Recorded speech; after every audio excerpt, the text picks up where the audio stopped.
All right, we're back from our 4 Boots on the Ground episodes. We went to DeKalb, then over to Pasadena, California, Detroit, Michigan, and Champaign, Illinois, and found some incredible stuff. So now that we're back, it's been a few months since we talked about star forts. Let's dive back into these things today. And for the main event, we will be exposing mainstream Chicago, something that has been hidden right in front of our faces for far too long. Welcome to episode 37 of My Lunch Break. I hope you're all having a great day. And if you're new, welcome.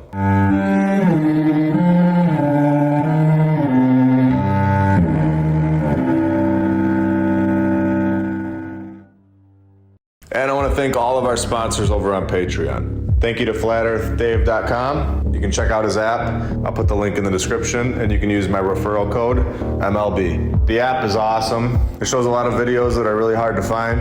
They've got them all in great playlists. He also has My Lunch Break on the homeschool section of the app, which is really cool. Thank you for that. Thank you to Maddie Kevs, Rebecca K, The Lady Lacey Show, Michael Hastings, Jason Brunson, Millicent, Christopher Arietta, Don Gaston, and Victor Perez. You guys are all awesome and helping this channel out a lot. And for $19.99 a month, you can also be a sponsor of this channel. I'll put that link right in the description below. Thank you. All right, let's get into today's episode. We're going to talk about a few things today. The First Baptist Church should be shocking for some. But first, let's begin with the Star Forts. I'm probably going to pronounce this wrong, but I wanted to cover it because this story is just insane. Fortaleza de São José de Macapá. Right from the start, we are told that this place was already occupied by an army from the Old World. From the Old World? Wait, what? Old World? Did one of us write this? I'm sorry, but when you were in history class, were you taught of the Old World? How did this make it into the mainstream narrative? A slip-up for sure. The Old World is the previous civilization. Something happened to this batch of people before us. Either they left for more land that we are unaware of, or they were wiped out. Either way, of course in my opinion, we are left with their buildings, their technology, and possibly much more underground. And this includes star forts. Now they wouldn't tell us that they had trained builders that went to school and actually understood how to construct star forts, would they? Well, let's see who they say were the master builders of this incredible construction. Oh, duh. How did I forget that one of the things they taught the African slaves was how to construct massive star forts? Honestly, who do they think they're kidding with this ridiculous nonsense? You could have 5 million slaves from anywhere. It doesn't mean that they automatically understand construction. They have given us the master slave building narrative many times. And don't forget that the prisoners are also incredible builders as well. Any one of the slaves or prisoners would work for free and build the most incredible building or structure of all time. My question is, if the prisoners were so good at building, why did they stop using them? Joking, of course. It is ridiculous to honestly believe that the prisoners were just that good at construction, just because they were being told to do it. When you are forced to do something that you don't enjoy doing or aren't getting paid for, you're not gonna go out there and focus on the smallest details and make it perfect, like we're told they did, over and over again. At a certain point, something clicks when you realize that the slaves that had zero training weren't the builders of these places, which is also more logical than believing that the slaves that had zero training built this place. Now, in 1782, the project was completed and the Star Fort was now in use. Oh, right. Did I mention that this was the 1700s? These are the master slave builders of the 1700s. This place is massive. It covers 84,000 square meters. The walls are 8 meters high, bonded with lime mortar. There are 8 buildings located inside the walls, including military barracks, a hospital, administrative buildings, and a chapel. Oh, and the slaves also fully understood how to construct a storm draining system within the buildings in case it rained. Over 300 years ago. Unbelievable. Yeah, I don't believe that. Now they are always telling us that these star forts were used for some sort of battle. Yet in nearly every single case, they never experienced a battle. So sure, they would be a nice place to hide out in, but were they built in the 1700s to protect against bullets or swords or cannons? There is no evidence of any cannons smashing into the side of one of these things. Or were they built by a previous civilization for a much deeper, much different reason? Are they built on these specific points all over the world, looking identical to each other, to connect with this realm? Everyone is okay with saying that the pyramids connect with Orion's belt. Of course, that's just fine to suggest. I think it's time that we're allowed to suggest that these star forts are possibly connected to each other and possibly connected with the stars. And also, they could possibly be connected to a natural energy grid. They're all over the world. In the 1700s, do you think that this slave-leading star fort master builder of South America took his cell phone out and discussed his star fort design with the master builder of the Lerwick Fortress in Scotland, located 5,000 miles away? This one was supposedly built in the 1600s, yet they tell us little is known about the original structure. They say they don't know about it because we did not build this, saying this was for another war. Just totally normal to think that everyone around the world in the 1600s and 1700s, first reaction to having an enemy is to build the exact same structure of a star fort. All over the world, thousands and thousands of miles away from each other, across massive oceans. Everyone just knew what to do and how to get it done, and built them with perfection and ease, with prisoners or slaves. And we're told that they don't have power tools. Where did the materials come from?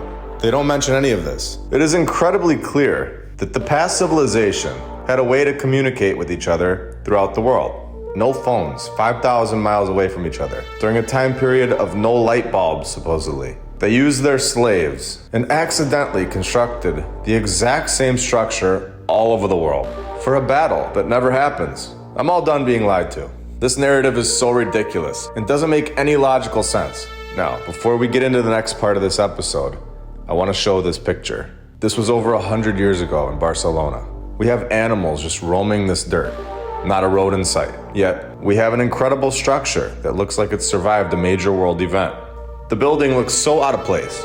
It even looks like we have broken bricks on the ground, right here in the front of the picture, like some sort of demolition took place. What other buildings were in this area? Now I'm gonna jump into the main event. Here we go. We have the First Baptist Church, located in Chicago, Illinois.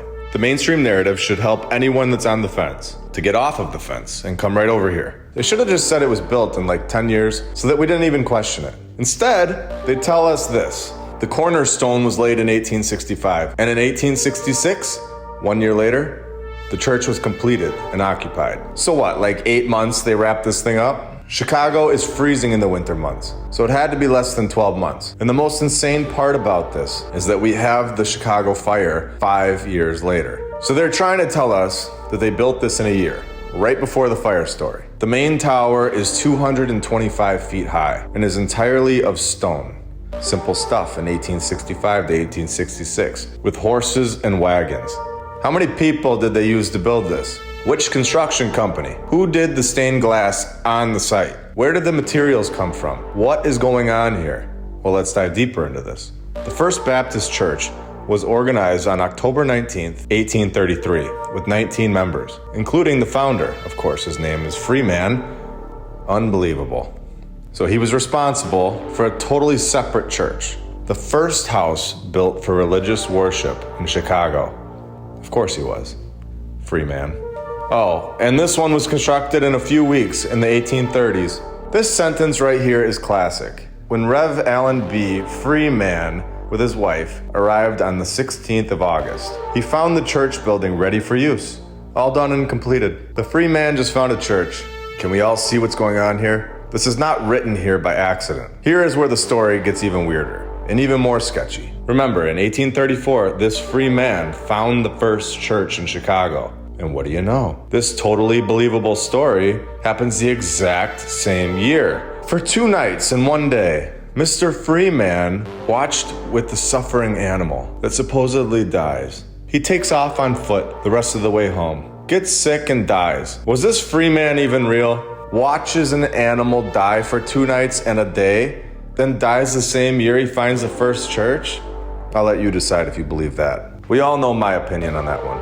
So the church is taken over by Hinton, and now only has 20 members. And here we go. We have a connection. If you've seen episode 30, Old World Richmond, you're gonna enjoy this knot. Mr. Hinton was born in England, but came to Chicago from Richmond, Virginia. Of course he did. The old world city of Richmond. Amazing how they use the same characters to explain stories and buildings. Okay, should we prove that this is an old world building? I think it's about time that they give us the nod.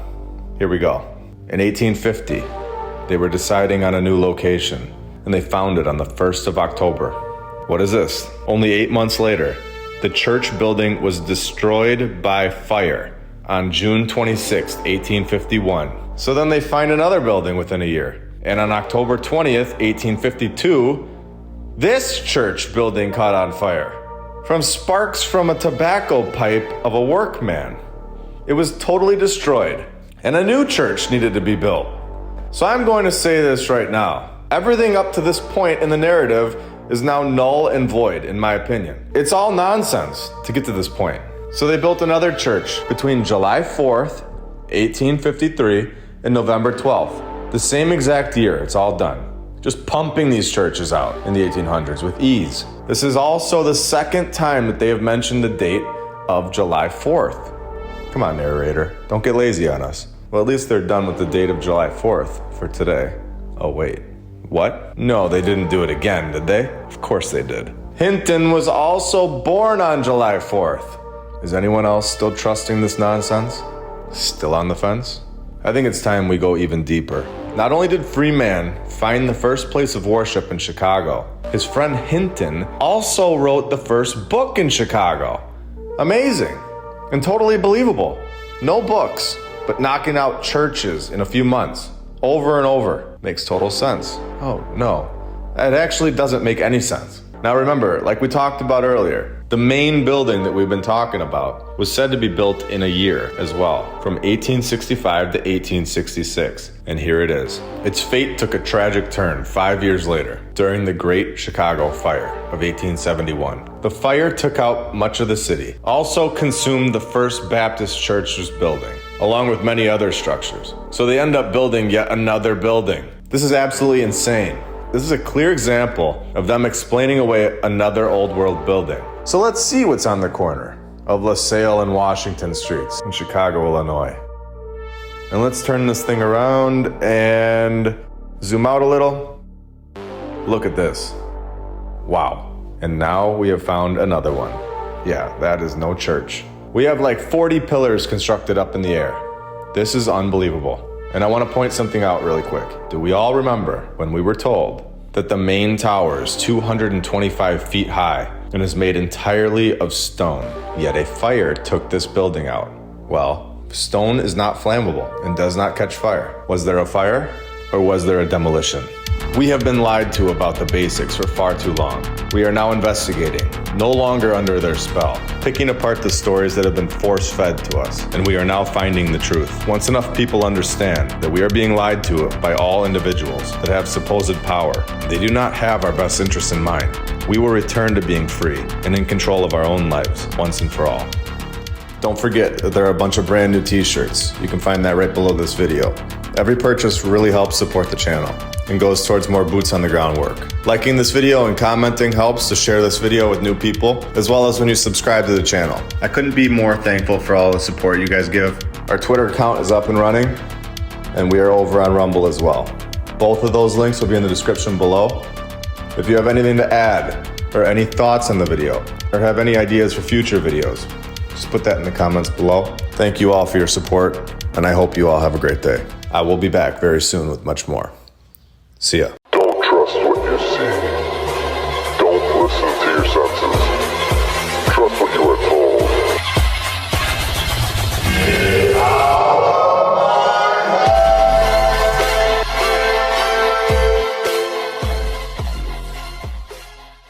Whoa.